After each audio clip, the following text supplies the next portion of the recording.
এমন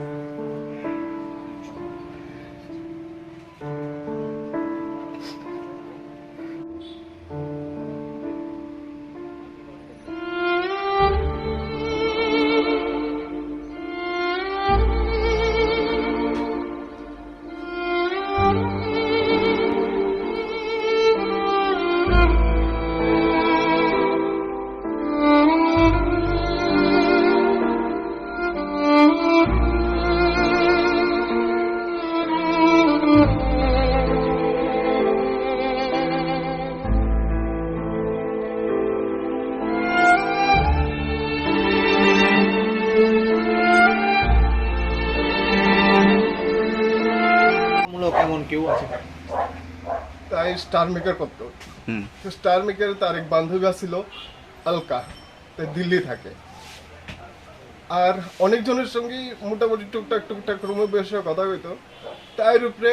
আর তাই star মেকারের top second গিফটার যে আছে তার উপরে আমার একটু একটু সন্দেহ আছে, কিন্তু আমি আমার সন্দেহটার কোনো সময় ক্লিয়ার করতে পারছি না। আমি প্রায় সময় তার মোবাইল চেক করতাম কিন্তু কিছুই পেতাম না। ওই যে ছেলেটার কথা নাম জানেন? ওটার না ওটার চিহ্ন না, আইডিটা আছে আমার কাছে।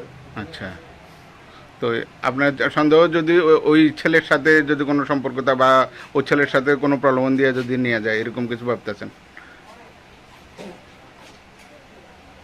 নিজের স্ত্রীরে এত অবিশ্বাস করাটা উচিত না। আমি গেছি নলগড়িয়া, তারা জেঠুর বাড়ি আছে, ওইখানে গেছি, ওইখানে যে আসলে খোঁজ খবর লেগেছি, তারা ওইখানেও নাই। আমার শ্বশুর বাড়ির পাশে আর একটা পিসির বাড়ি আছে, আমি যেটি চিনি আর কি, ওইটা তো গেছি, ওইটা তো নাই।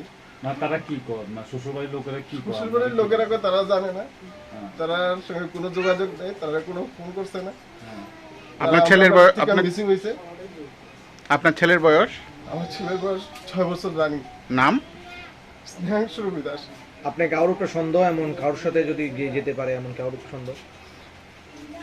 আমার কাছে তেমন কেউ উপরে সন্দেহ নেই, কারণ আমার স্ত্রী ওই রকম মেয়ে না যে তাই কেউ হাত ধরে যাবে না। হয়তো কেউ আমাদের মধ্যে যে একটু দূরত্ব আছিল, ওই দূরত্বের ফায়দা উঠায় আসিরা তারে প্রলোভন দিয়া তারে বাড়ির থেকে নজাত লেগে গেছে, লেগে যে আসলে হয়তো তারে কোনো বেচ চলেছে আমার